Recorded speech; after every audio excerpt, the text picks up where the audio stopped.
Mário Cabral, sou professor do Mackenzie. Inicialmente, gostaria de agradecer ao professor Ottaviani pelo convite, cumprimentar o professor Alessandro pela organização de um evento tão relevante. O professor Alessandro, além da sua relevante produção acadêmica, tem se notabilizado pela organização de eventos em memória de grandes brasileiros, né? Em homenagem a grandes brasileiros. Já tive a oportunidade de ver aqui na São Francisco eventos em homenagem a Celso Furtado, Darcy Ribeiro, Fábio Conde Comparato. Recentemente tive a alegria de presenciar um evento em homenagem a um grande brasileiro, talvez menos lembrado do que deveria, que foi Santiago Dantas, né? E hoje temos a honra de ter um evento em homenagem ao professor Mangabeira Unger, esse intelectual que, além de uma conhecida por todos produção acadêmica, ousa pensar para além da reiteração da norma posta, da reafirmação de teorias dominantes estabelecidas. Então é uma grande satisfação. A satisfação maior ainda é ter conosco nessa tarde o professor Samuel Moyn, de Yale, e também o professor José Crisóstomo de Souza, da grande Universidade Federal da Bahia. Então, inicialmente, eu passo a palavra para o professor Samuel Moyn. It's a great pleasure, Professor Moyn. It's a great honor, and the floor is yours. Well, thank you. Good to see everyone. It's a wonderful privilege to be invited to speak at this honorary occasion. I do so as a former student of Roberto's. I suppose to be culturally appropriate, I'll need to call in Professor Mangabeira here. And later I was privileged to be a colleague and a co-teacher of his in a couple of classes. I was asked to speak about his philosophy, and so I'll begin that way and then turn to the way in which he's been out of time and has had a failed reception, I believe, in the intellectual politics of our era, but that he might have an opening now for various reasons. So to make it even more interesting for myself, I'm going to focus the first philosophical half of what I want to say about Professor Mangabeira on a gift he once gave me when I left Harvard as a student, which was a mimeograph of a course that he gave on social theory in Harvard College in spring of 1976, which I treasured for a while until I later realized that he had put it on his website. So now everyone can download it, and it's no longer a secret treasure of mine. And in that work, I think we can locate a pivotal moment in Professor Mangabeira's intellectual evolution, because I believe it was then, in 1976, that certain things crystallized that have remained more or less stable through his intellectual trajectory since. So it's a good place to look for what have been his fundamental philosophical commitments. And interesting to look back slightly, but then forward, even through our own time and some of his latest works from the vantage points of that lecture class. As we know, as we've heard from Professor Savio earlier and several others, Professor Mangabeira wanted to be a renovator of the tradition of social theory, but of course it was in a unique vein. And I want to get as precise as I can about the innovation that he is intended to bring to the tradition of social theory, stretching back to the early modern period, and then in modern times through Karl Marx and Emil Durkheim and Max Weber and so forth. Because along with his insistent need to rehabilitate their structural account of society, and some theory of the change and revision of structures in time. He also offered, I think, a quite unique basis in a transcendent human nature, which we've also heard about. that in a way suffers the imposition of social structure and even possibly nature itself, but can overcome or rise above these constraints. Now, as he introduced social theory to undergraduates back in 1976, he was clear, and I think correct, that the tradition of social theory, starting from Vico, who was mentioned, or Montesquieu more plausibly, that tradition arose through a rejection of ancient metaphysics, and especially the belief in an unchanging human nature. Instead, it proposed, it insisted that what people are like down to their very core depends on the kinds of social relations that obtain amongst them in a particular time and place. It's quite crucial then that the modern tradition of social theory taught a doctrine of temporal invariance. There are things that don't change, even as more superficial things do, and those things were the forms themselves in Plato's doctrine, but more broadly in ancient metaphysics, human nature. And in politics, it followed that we should locate what doesn't change and then adjust what we can control in light of it. So a classic example is at the end of Plato's Republic, where Glaucon is told that the point of the exercise is to look up into the heavens and to see what doesn't change, and then build the city, if he can, in light of it. And so there's artifice, but it's in light of this unchanging reality that humans can't change, that exists in the same way everywhere and always. And so Professor Mangabeira started out by insisting that our task is to reject that ancient doctrine, and it was Montesquieu and his successors who had discovered, as he would also insist in his works of the 1980s, that society is an artifact. It had always been one. At some point it was discovered with more consciousness that humans make their social order. But, of course, in the tradition of social theory, starting with Montesquieu, it wasn't the case that society was just free self-creation or a constant will, because the social order, the social relations that obtain become a kind of second nature, which act as structural constraints. And modern social theory, in discovering that artifice goes all the way down, that there's no nature in light of which to build society, also discovered new kinds of constraints that we impose upon ourselves, that humans, through the social structures they build, can make tenacious and powerful. Now, this was all pretty textbook, even in 1976.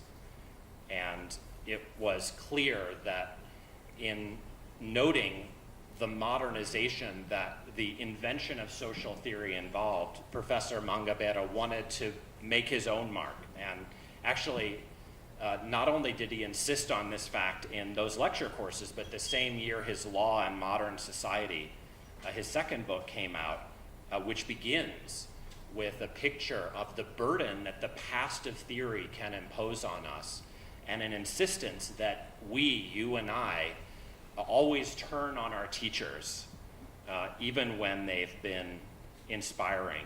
Never make, he insisted, small modifications to anything you inherit, but consider overthrowing it. He used an image that I believe came from very different purposes from an uncle, of the crab who attacks Hercules and ascends to the heavens in the constellations for doing so a kind of minor role that no one should want, including those who celebrate Professor Mangabeira's own achievements, and I'll come to that at the end. So how did Professor Mangabeira decide he would hew to social theory while also reinventing it and ascend to the constellations in more than the role of a minor character? Well, I think fundamentally he replaced one ancient view of human nature with another ancient view, and rejected always the idea that along with our society, we ourselves are entirely constructed by our social relations. Instead, he insisted that the ground for his renovation of social theory was going to be a notion drawn from Judeo-Christianity, although he reinterpreted it. And I think that's his most essential commitment as far as I see it, his view of humanity as embodied spirit. He didn't use this phrase, but I would say the central element in Professor Mangabeira's thought is what I would call an incarnational metaphysics, the idea that what makes humans humans is not some set of natural constraints on them that come from the outside, but their transcendence and however fleshly they may be, the fact that they are always spirit too. In these 1976 lectures, he was ecumenical about it.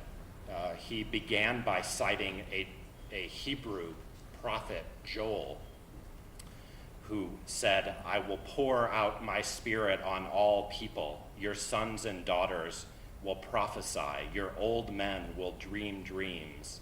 Your young men will see visions." That's Joel 2:28. But of course, I think it's only fair to say that whatever these earlier roots, that the figure of Jesus as the ultimate example of embodied spirit at Western history stood at the root of what Professor Mangabeira hoped to do with the tradition of social theory. And so right after he cited Joel in those lecture classes, he went on to John 1:13, "The Word was made flesh and dwelt amongst us." So what this meant, I think, is that he was not really a thinker of human finitude in the way you might associate with some other modern thinkers.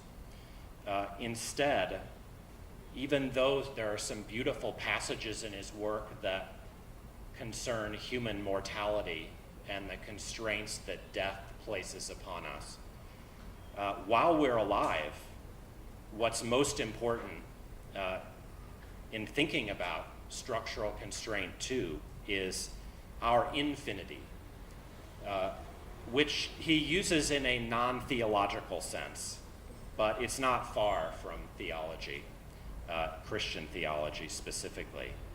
You could say that in his most careful formulations, it was offered as a kind of relative infinity. As he always would put it, we are infinite relative to what surrounds us, which includes our own character or personality for individuals, but social institutions for humans collectively.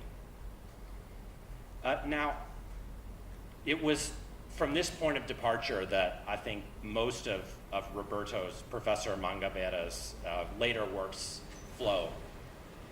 Two very simple ideas that were rich with implications.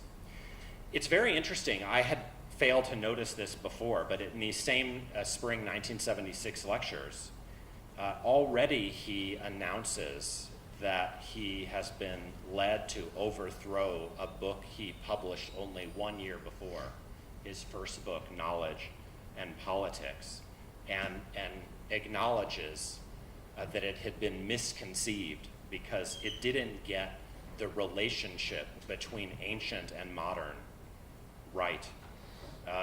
he wrote that he had proposed to conduct a polemic against the modern metaphysics in the language of the ancient one, although he wrote, "I did not and do not want to reinstate the Aristotelian view of the world." But it would be false, again, to conclude that from that criticism that he didn't have an alternative relationship to ancient doctrine, in particular Christian doctrine. And it's this incarnational metaphysics that I think provided a different path from the past to his own present and the future. What's, I think, interesting for us in the way he defended this relationship is his insistence that we always return to the past in order to save the kernel of living truth from it, whatever it is. And to his undergraduates in 1976, he said this very explicitly. In the end, we must always return to the traditions we have cast off and rescue the truth they contain from the error in which it is buried. A plausible question would be, does the same apply to him? But again, we'll have to get to that.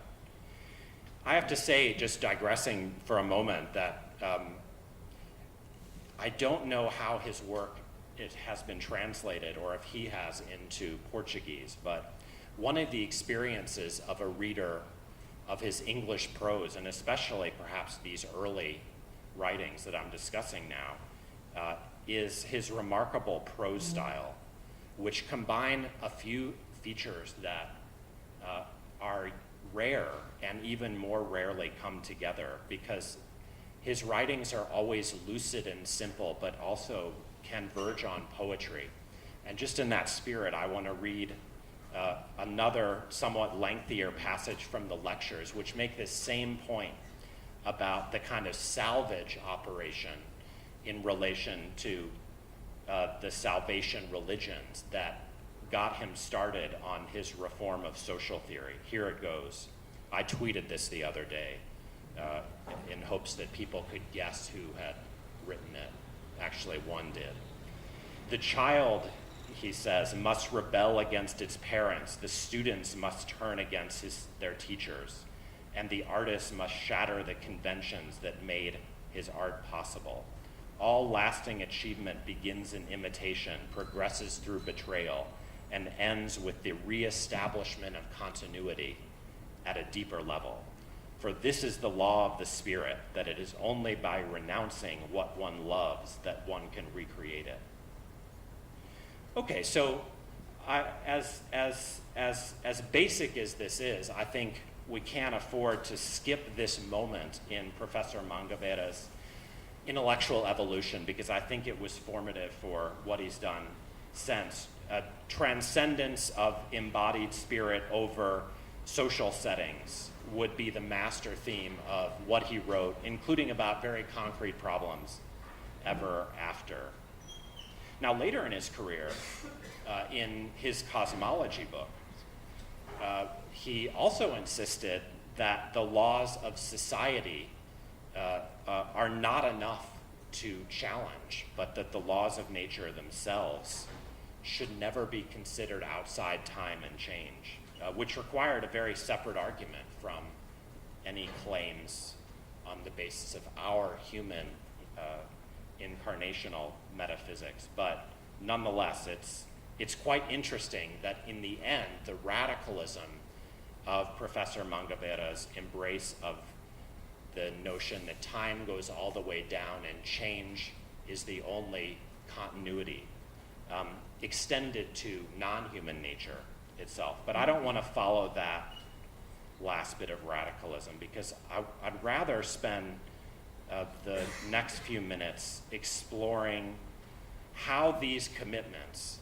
these philosophical ideas, which he spelled out in more concrete ways in later writings, have been out of fashion or out of time, and how we can think about them, especially, at least if my country is an example, in light of the coming waves of Marxism, against which Professor Mangabeira battled, even as Marxism itself in the North Atlantic was dying its last deaths, theoretically, but now seems set to return as a powerful default option for radical intellectuals. And so it could be that in exploring these alternatives theoretically that he offered, we will have something to use as Marxism makes a fairly spectacular return in social theory, at least progressive social theory. So I will speak again from the perspective of Anglo-American or North Atlantic thought, but it would only be fair to say from that perspective that Professor Mangabeira has lived to date in a time that was incredibly inhospitable to the views philosophically and in social theory that he started to propound in the middle of the 1970s, now more than 40 years ago. Because it's not just that in politics, conservatives and neoliberals tended to win, as that theoretically, including in progressive theory, the sorts of ideas that he has offered us were broadly ignored and suffered, I think, a fairly serious indignity because they never became fashionable for various reasons. I think that it's not just, as some of the later speakers may insist, that some baleful orthodoxies swept the social sciences and made economics in particular the kind of master social science in a particularly baleful version. But that on the left itself, even within a dying Marxism, the Marxist theory that was celebrated in the 1980s and 90s was a culturalist Marxism that circled around what was called Western Marxism, which said very little about the means of production and the social structural constraints that followed from it, but said a lot about the mourning that's required of us under so-called late capitalism. And the irony in this is that Marxism's own discourse of structural constraint was marginal, even amongst those who preserved its memory. And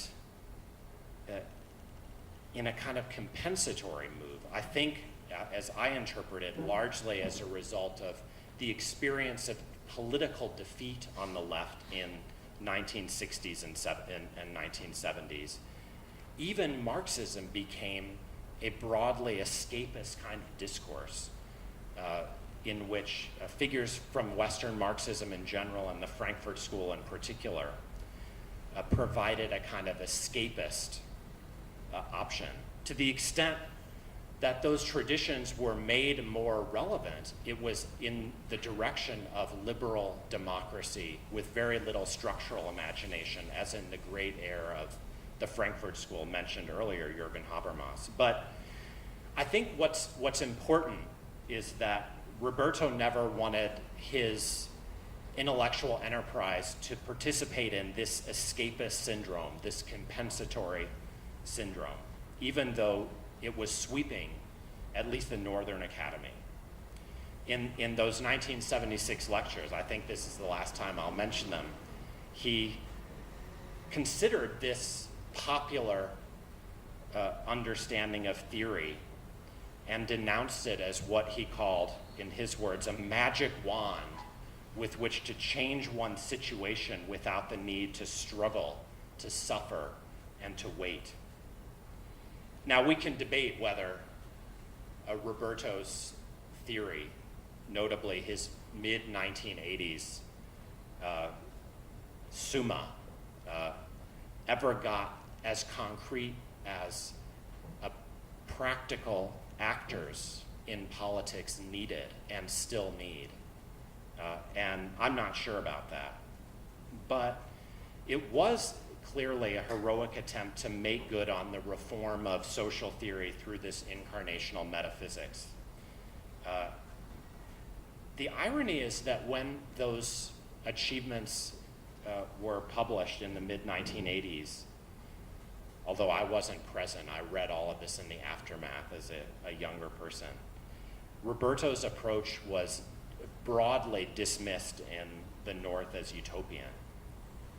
I think looking back, we can say that the shoe was on the other foot, or the reverse was the case, because he was thinking at the time when a couple of generations, depressed by the shipwreck of political radicalism and seeking something compensatory,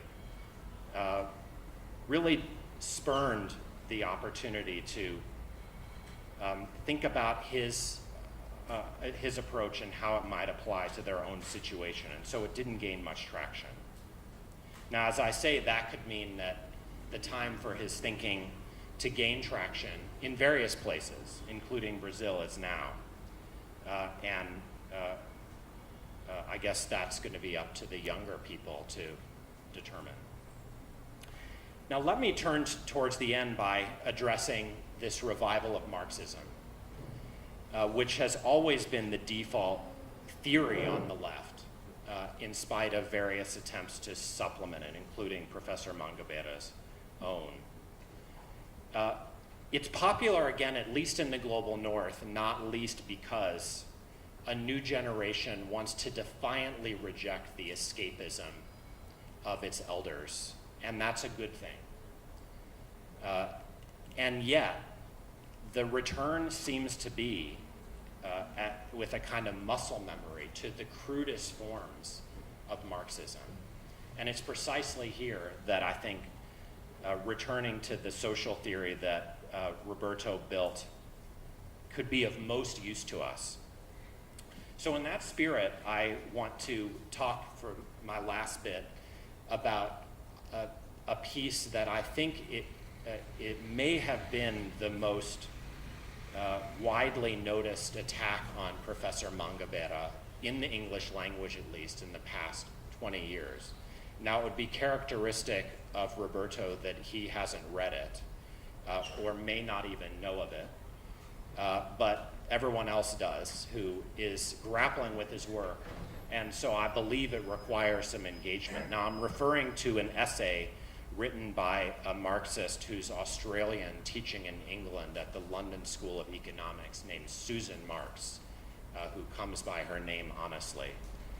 Her article is entitled "False Contingency," and it is a respectful critique of Professor Mangabeira, principally making the argument that in his works of the 1980s, and notably in his longest book, False Necessity, Roberto's rhetoric went too far and convinced those in critical legal studies in particular to endorse a kind of worship of voluntarism and fetish of the contingent in the evolution of social relations that she then, from a Marxist perspective, denounced as mistaken.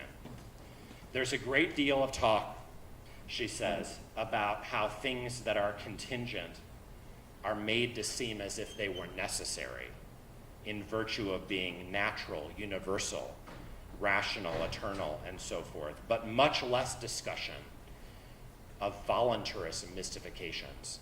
Now, I think she was right that Roberto's old critique of the naturalization of social relationships became old hat. It doesn't get us very far by itself. And it may be true that many of Roberto's readers overdid it. And for sure, it's plausible to identify Professor Mangabeira's social theory as the search for possibility amidst structural forces without enough detailed exposition of how structural determination still bears on agents and societies. For sure, it was fair of those works to vilify the way in which most inherited social theories were necessitarian. And yet, it wasn't as if all Roberto wanted to do was refute the baleful doctrine of structural necessity. So as she goes on, Susan Marks charges that Professor Mangabeira just went too far in the opposite direction, as if we could just replace the mistake of false necessity with true contingency. And she writes, we need to be on guard against false contingency. That's her coinage. Things don't have to be as they are, but history's not just a matter, she writes, of chance and will.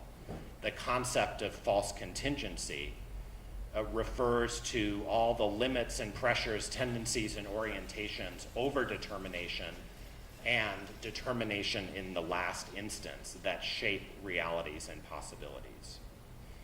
Now, it bears noting that her proposal was actually to avoid both extremes, to reject false necessity and false contingency in a kind of synthesis. But the point I want to make is that Roberto, Professor Mangabeira, had already done that. That was his proposal, to reinvent social theory, to adopt its long-standing inquiry into structural constraint and determination without giving them the last word in the name of this incarnationist metaphysics.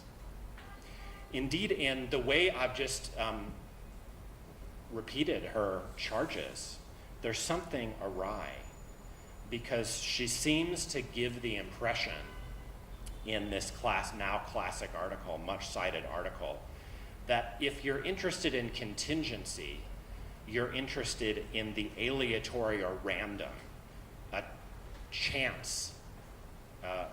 But that's not true. That's to pretend that beyond necessity, all there is would be the swerve of the atoms, like in ancient Epicurean physics. But I don't think that's the best account of the contingent, and it's not the one that I have found in Professor Mangabeira's writing. Rather, the claim was that structural realities never admit of one outcome. And we can never know in advance how fully they dominate until their mutability has been tested through attempted renovation of structures. First, analytically, or second analytically, since Professor Mangabeira often insisted that striking out as an activist in some direction may come before theoretical insight into what one's doing. Now, I've heard this essay by Susan Marks, False Contingency, routinely cited in the many conferences I've gone to in the global north where Professor Mangabeira's name comes up, and especially by Marxists, because they insist that what we need now, after the financial crisis especially, and the victory of neoliberalism, is some account of determination rather than agency. But again, that doesn't conflict, at least in the abstract, with what Professor Mangabeira was calling for. Although, to be fair, I don't know in his writings of a developed account of the structural history of neoliberalism and its victory in our time, and therefore what alternatives it leaves us with, in spite of, as an account of, on account of its constraints. Okay, so I think a contest is brewing. Marxism is coming back in a vulgar or more sophisticated form, and it will very much matter how one responds to it or makes it more sophisticated.